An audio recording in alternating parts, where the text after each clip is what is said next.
بسم اللہ الرحمن الرحیم۔ نبی اکرم صلی اللہ تعالی علیہ وآلہ وسلم کا فرمان ذیشان ہے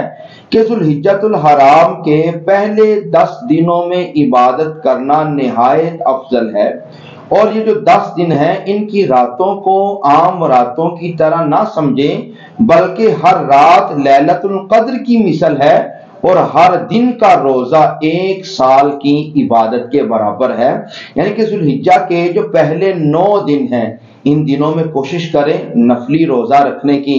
رات کو قیام کرنے کی، اور نبی کرم صلی اللہ تعالی علیہ وآلہ وسلم نے فرمایا کہ ذوالحجہ کے پہلے 10 دنوں میں کثرت کے ساتھ سبحان اللہ، الحمدللہ،